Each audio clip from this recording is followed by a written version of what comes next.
আলভির সাথে ওর আমাকে নিয়ে একটু ঝগড়াঝাটি হয়েছিল। ইকরা নিজে থেকে আমাকে হোয়াটসঅ্যাপে নক করে, ও আমাকে ওর সেই ব্যবহারের জন্য আমাকে সরি বলে যে তিথি আই এম সরি। ওর বাসায় ওর বারান্দায় বসে আমরা অনেকক্ষণ গল্প করছি, অনেক গল্প করছে আমার সাথে ওই দিন। আমার কাছে কিন্তু সেই কনভারসেশন গুলো আছে।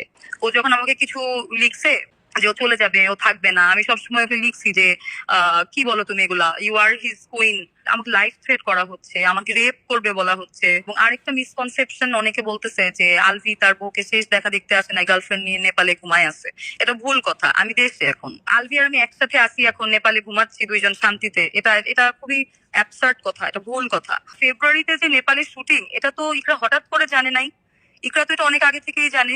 ইভেন ইকরার সাথে আমার এগুলা নিয়ে কথাও হয়েছে। আলভি ইকরার জন্য কেনাকাটা করছে, আমি নিজের জন্য কেনাকাটা করছি। দুইটা সেম চুরি ছিল না, দুইটা সেম প্যাটার্নের চুরি ছিল। সে কথাগুলো আসলে বলতে চাই, সেটা হচ্ছে যে আমি আজকে যে এখন কথা বলার আগ পর্যন্ত একদমই চুপ ছিলাম, আমি কিছু বলতেছিলাম না বা আমার দিক থেকে কোনো স্টেটমেন্ট ছিল না। কিন্তু এখন আসলে জিনিসটা এত বেশি মানে ঘোলাটে হয়ে গেছে এবং মানুষজন সোশ্যাল মিডিয়াতে এমন ভাবে জিনিসটাকে ছড়াচ্ছে এবং এমন কিছু নেগেটিভ কথা বা ভুল তথ্য দিচ্ছে, থাকলে আসলে দোষী প্রথমত ইকরার যে ইনসিডেন্টটা ঘটছে, সেটাই মানসিক ভাবে ভেঙে পড়ার জন্য অনেক বড় একটা কারণ। হ্যাঁ, but at the same time আমাকেও যেভাবে এখন হ্যারেস করা হচ্ছে বা হ্যারাসমেন্টের শিকার আমি হচ্ছি, সেটাও আসলে আমাকে একেবারেই মানে আমি আমার মানসিক অবস্থাটা আসলে বলে বুঝাইতে পারবো না। বাট এতটুকু কিছু কিছু কথা যেটা আসলে জানার দরকার বা আমার দিক থেকেও আমি বলার প্রয়োজন মনে করি, সেটা হচ্ছে প্রথমত আলভি আর আমাকে ঘিরে যে কথাটা, সেটা আমি আগে বলি। সেটা হচ্ছে যে যে কোনো একটা মানুষের সাথে আমার আমি তার সাথে খুব লং টাইম ধরে কাজ করতেছি। হ্যাঁ, তো জিনিসটা হচ্ছে, ধরেন আপনি যখন কোনো অফিসে আপনার কলিগ থাকবে, তার সঙ্গে যখন আপনি 4 বছর 5 বছর 10 বছর অফিস করবেন একসাথে, আপনার সাথে তার ভালো বন্ধুত্ব হতেই পারে। তো ইন্ডাস্ট্রিতে আসলে আমি আগেও বলছি যে আমার বন্ধু বলতে আলভি আমার সবচেয়ে ভালো বন্ধু। আমি কিন্তু এর আগেও অনেক ইন্টারভিউতে এই কথাটা বলছি। এবং আমাদের মধ্যে একটা নির্ভরতার জায়গা আছে, একটা খুব ভালো বন্ডিং, অনেক ভালো একটা বন্ডিং ক্রিয়েট হয়েছে অফকোর্স। বাট সেই বন্ডিং হওয়া মানে এটা না যে আমি ওর সংসার ভাঙতে চাইছি, অথবা আলভি কখনো ওর ওয়াইফকে রেখে আমাকে বিয়ে করতে চাইছে বা আমরা বিয়ে করব, আমরা সংসার করব, আমরা প্রেম করব। এই ধরনের কোনো ফিউচার প্ল্যানিং আমাদের আসলে কোনো দিনও আমাদের মধ্যে এই ধরনের ফিউচার প্ল্যানিং ছিল না।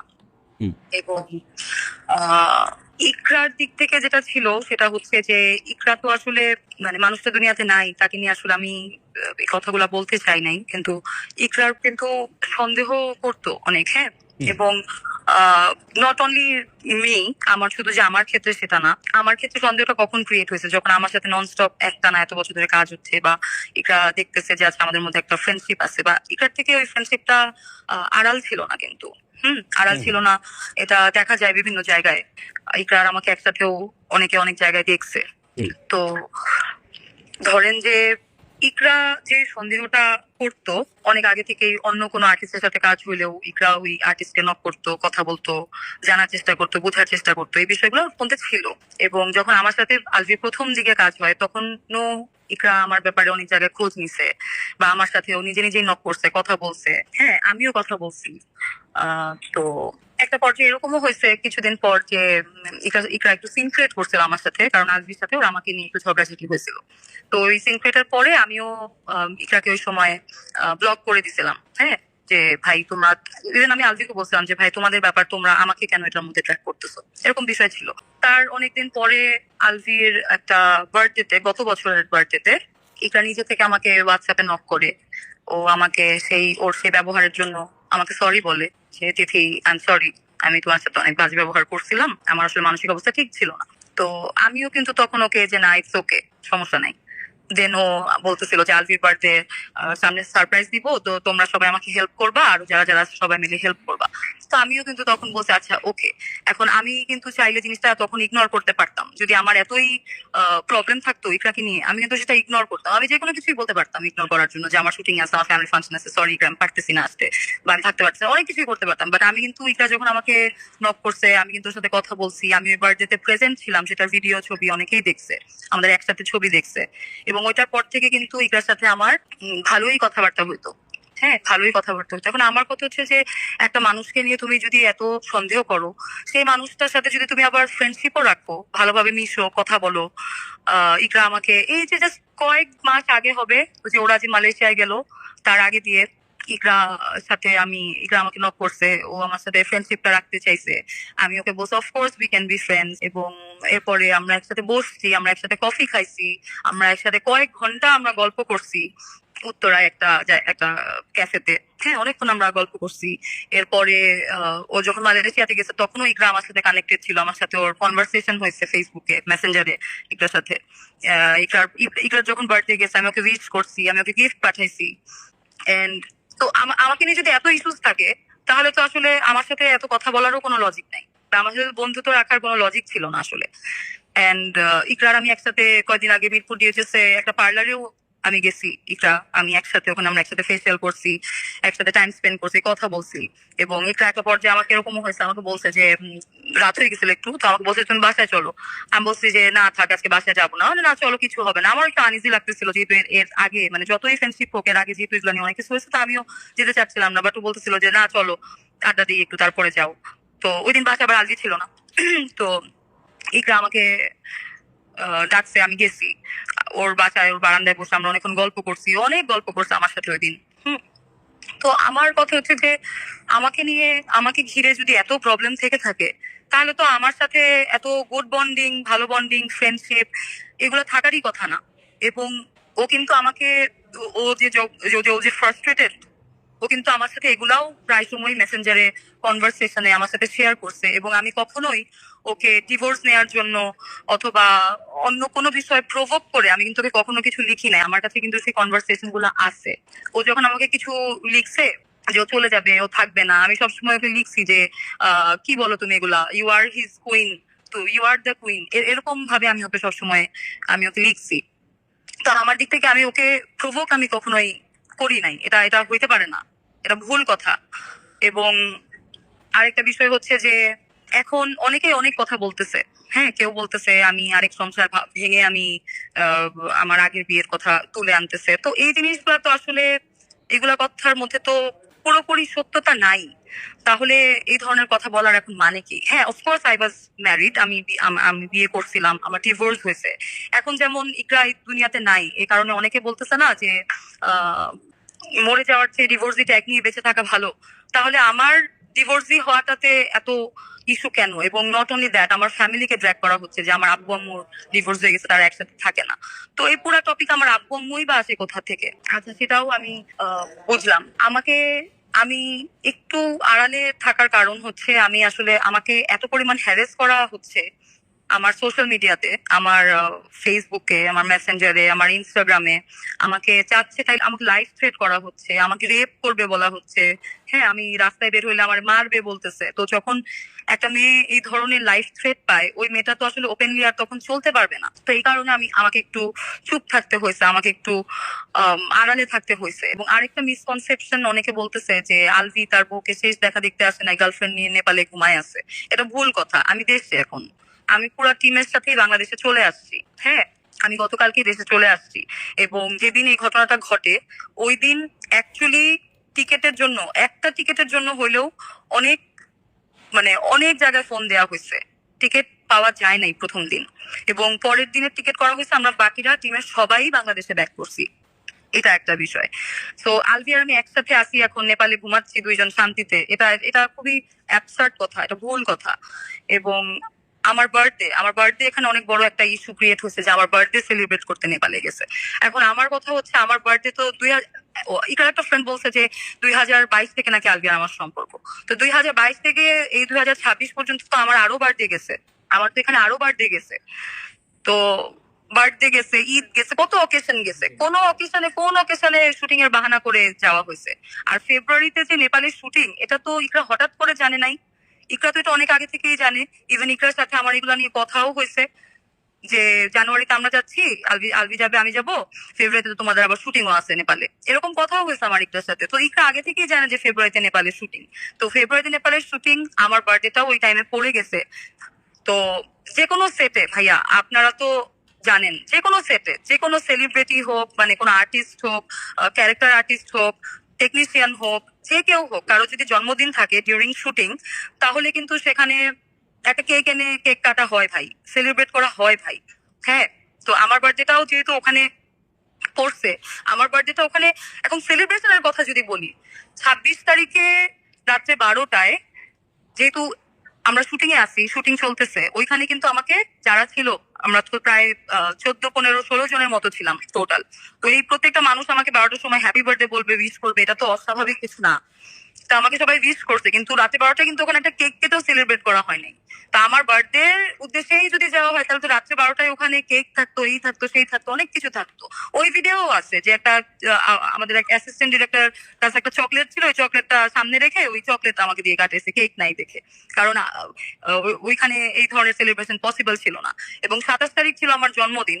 27 তারিখে সকাল থেকে রাত পর্যন্ত আমরা শুটিং করছি। ইভেন আমার ফ্যামিলির সাথে আমার রাতের বেলা একবার ভিডিও কলে কথা হয়েছে, ওরা কলে দেখছে যে শুটিং চলতেছে, আমি এখনো কস্টিউম, আমাদের শুটিং এর কস্টিউমে আমি আছি।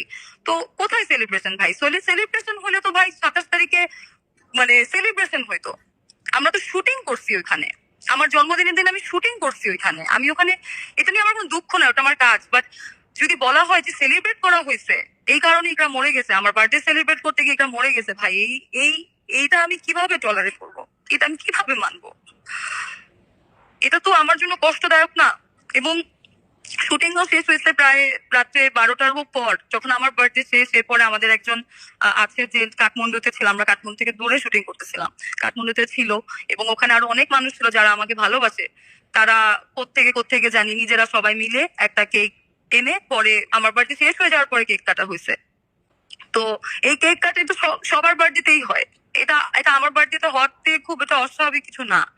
এবার আসি উইশের বিষয়টাতে। হ্যাঁ, যে আলভি বার্থডেতে আমি উইশ করছি, কেক খাওয়া যাওয়ার ছবি। এখন এই কেক খাওয়া যাওয়ার ছবি, এক নায়িকা আরেক নায়ককে কেক খাওয়া দিচ্ছে, বা একটা ডিরেক্টর নায়িকাকে কেক খাওয়া দিচ্ছে জন্মদিনের দিন, এরকম ছবি খালি আলভি আমারই আছে ভাই? এরকম তো সবার বার্থডেতেই সেলিব্রেট হয়, সবার বার্থডেতেই ছবি পোস্ট হয়। আলভিকে একমাত্র আমি, তিথি নায়িকা, আমার আমার জন্মদিনেই খালি পোস্ট করে, আর কোনো নায়িকা, আলভি যাদের যাদের সাথে কাজ করে রেগুলার, যাদের সাথে ওর কাজ হয়, সবার বার্থডেতেই আলভি উইশ করে। আরো অন্যান্য নায়িকাদেরকেও অনেক সুন্দর সুন্দর করে লিখে উইশ করে। এবং ওই উইশের মধ্যে তো কোনো প্রেম, কোনো অন্যরকম কোনো ইঙ্গিত তো এখানে ছিল না। উইশের মধ্যে যেটা লিখা ছিল, কো আর্টিস্ট হিসেবে ও আমাকে ওই জায়গাটাতে অ্যাপ্রিসিয়েট করছে। আর ওর বার্থডেতে আমি জাস্ট ওকে হ্যাপি বার্থডে লিখছি, উইশ করার পর একজন আরেকজনকে থ্যাংক ইউ লিখছি। এগুলার স্ক্রিনশট নিয়ে নিয়ে মানুষজন যেভাবে প্রেজেন্ট করতেছে, এটা তো মানে এটা তো কি বলবো, এটা আমি জানি না এটাকে আমি কি বলবো আসলে। বাট বার্থডে সেলিব্রেশনের কারণে ইকরা মরে গেছে। আমার বার্থডে যে শুটিং এর মধ্যে পড়তেছে, এটা ইকরা আগে থেকেই জানে। তাহলে তো ইকরা নেপালে আসার আগে থেকেই আলভির সাথে ঝামেলা করতো, ঝগড়া করতো, তুমি যাইতে পারবা না, তুমি যাবা না, এই জিনিসগুলো হইতো না ভাই। এরকম কিছু তো তখন হয় নাই। এখন ওদের মধ্যে হয়তো কোনো আর্গুমেন্ট হয়েছে কিনা পরবর্তীতে নেপালে যাওয়ার পর, বা অন্য কোনো বিষয় বা কি বিষয়, সেটা তো ওদের ব্যক্তিগত ব্যাপার, সেটা তো আমি জানি না। এবং যেই মোমেন্টে আমরা আহ, আহ, জানতে পারছি, ওই মোমেন্ট থেকে শুটিং তো ভাই অনেক দূরের কথা ভাই, ওইখানে সিচুয়েশনটাই তো অন্যরকম হয়ে গেছে। ইভেন আমি আমি নিজেও কিন্তু ইকরাকে রিচ করার চেষ্টা করতেছিলাম ওই সময়। আমি কিন্তু ইকরাকে কল দেওয়ার চেষ্টা করতেছিলাম, আমি কল দিচ্ছিলাম, আমি যেভাবে পারি, যা পারি আমি। কিন্তু এত দূর থেকে তো ভাই কিছু করা সম্ভব না। কিন্তু ইকরা মরে যাবে, এটা এটা কি এটা কি এট- এটা তো কারো কাম্য না, এটা তো হইতে পারে না। আমি, আমার কষ্টটা হচ্ছে যে আমি আমি চুপ ছিলাম, আমি আমি ভাবছি যে আচ্ছা, রিজিক তো একটা বাচ্চা, যারই বাচ্চা হোক, ও তো একটা বাচ্চা মানুষ। তো সোশ্যাল মিডিয়াতে যদি রিজিকের ছবিও আপলোড হয়, মানুষ হয়তো সিম্প্যাথি দেখাচ্ছে, কিন্তু এই সিম্প্যাথিটা তো ওর জন্য হার্মফুল হবে যখন ও বড় হবে। তো এইসব চিন্তা করে আমিও অনেক কিছু বলি নাই, অনেক অনেক কথাই আমি শুরুতে বলতে চাই নাই, বা আমাকে যেভাবে থ্রেট করা হচ্ছিল বা যেভাবে আমাকে ফাঁসানোর চেষ্টা করা হচ্ছে বা আমাকে ক্রিমিনাল প্রেজেন্ট করা হচ্ছে, এটা তো ভাই ভুল কথা। আমি একটা মানুষকে আত্মহত্যার জন্য প্রভোগ কেন করব? আমি ওকে সবসময় বুঝাইছি, যতটুকু পারছি আমি ওকে বুঝাইছি। ও কিন্তু ওর মানে ফ্যামিলি নিয়েও আমার সাথে কনভারসেশন করছে, ওর অনেক ফ্রেন্ডদেরকে নিয়েও কনভারসেশন করছে। এরকমও হয়েছে যে তিথি তুমি, আমার মনে হয় তুমি আমাকে বুঝবা, এর জন্য আমি তোমার সাথে শেয়ার করি। এটা বেশি দিন আগের কথা না। তো ইকরার সাথে আমার বিষয়টা ছিল, ও কখনো আমার সাথে অনেক ভালো ফ্রেন্ডলি বন্ডিং ক্যারি করতো, আবার হঠাৎ করে ওদের মধ্যে যদি আমাকে নিয়ে কোনো ঝগড়া বা অন্য কোনো বিষয় নিয়ে ঝগড়া হলেও আমাকে, আমি থাকে না যে আপনি একটা বিষয় নিয়ে ঝগড়া করতেছেন, ওইখানে আরো 10টা ড্র্যাগ করা হয় বিভিন্ন ঘটনা আগের এই সেই, হয়তো ওই সময় আবার ও ট্রিগার হতো, আবার আমাকে ও উল্টাপাল্টা কথা লেখা শুরু করতো। তো জিনিসটা এরকম ছিল। বাট আমি আমার জায়গা থেকে, ইকা যখনই আমার দিকে ফ্রেন্ডশিপের হাত বাড়াইছে, যখনই ও আমার সাথে দেখা করতে চাইছে, আমার সাথে কথা বলতে চাইছে, আমি প্রত্যেকটা বার রেসপন্স করছি, প্রত্যেকটা বার আমি রেসপন্স করছি। আর আমি কোনোদিনও আলভিকে বলি নাই যে আলভি আমি তুমি ইকরারে ছেড়ে দাও, আমি তোমাকে বিয়ে করতে চাই। নেভার নেভার নেভার, কোনোদিনও না, কোনোদিনও আমি এই কথা বলি নাই।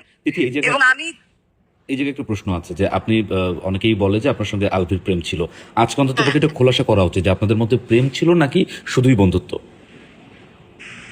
জিনিসটা হচ্ছে যে আমাদের মধ্যে প্রেম ছিল না বা নাই, কিন্তু আমাদের একটা নির্ভরতার জায়গা আছে, একটা বন্ধুত্বের একটা স্ট্রং বন্ডিং আছে আমাদের, যে জায়গাটা থেকে দেখা যায় আমি কোনো প্রবলেমে পড়লে বা আমার কোনো কোনো আমার কাজের ব্যাপারে বা যে কোনো বিষয় আমি ওর সাথে শেয়ার করি, আমাদের বন্ডিংটা কিন্তু সেটে অনেক মানুষই দেখে। আমরা মারামারি করি, আমরা একজন একজনকে পচাই, এরকমও হয় সেটের মধ্যে, তো এটা কিন্তু সবাই দেখে। ওকে, এরকম এরকম কথাও আছে যে আলভি আপনার বাসায় লুকায় লুকায় যেত, মাস্ক পরে যেত, আপনার বাসায় গিয়ে থাকতো, এরকম অনেক কথাও কিন্তু চাউর হচ্ছে। তো এটা নিয়ে আসলে কি বলতে চান আপনি? এটা নিয়ে বলতে চাই যে দেখেন, আমাদের আমার বাসা যে জায়গাটায়, তো সেই জায়গাটা অনেক সুনসান একটা জায়গা। হ্যাঁ, তো এরকম হয় যে মাঝে মধ্যে আমরা যখন শুটিং থেকে একসাথে ব্যাক করি, ওর বাসায় যাওয়ার পথে আমার বাসাটা আগে পড়ে আর কি। তো যখন অনেক রাত হয়ে যায়, আমাদের তো শুটিং অনেক লেট নাইট হয়, এটা তো জানেন। হুম। তো অনেক লেট নাইট তো হয়। তো অ্যাজ আ ফ্রেন্ড, কোয়ার্টিস তো আছে, আমি অ্যাজ আ ফ্রেন্ডই বলবো, বা যে কোনো একটা মানুষ, বা আপনিও ধরেন অনেক রাতের বেলা আমাকে হয়তো একা ছেড়ে দিবেন না। আমার নিজের গাড়ি নাই কিন্তু, হ্যাঁ, আমার নিজস্ব গাড়ি নাই যে আমি আমার গাড়ি ড্রাইভ করে চলে যাব, বা আমি আমার ড্রাইভার আমাকে ড্রপ করবে। তো এরকম নট এভরি টাইম, বাট মাঝে মধ্যে অবশ্যই হয়েছে এরকম যে অনেক রাত হয়ে গেছে, অনেক লেট নাইট হয়ে গেছে, হয়তো 2:30-3টা বেজে গেছে, আলভি আমাকে আমার বাসার নিচে পর্যন্ত ড্রপ করে দিয়ে গেছে। তখন ও লাগেজ নামানোর সময় হয়তো গাড়ি থেকে নামছে বা দেখছে, বা এরকম হইতেই পারে, বাট দ্যাট ডাজন্ট মিন ও আমার বাসায় কি থাকছে। ওকে,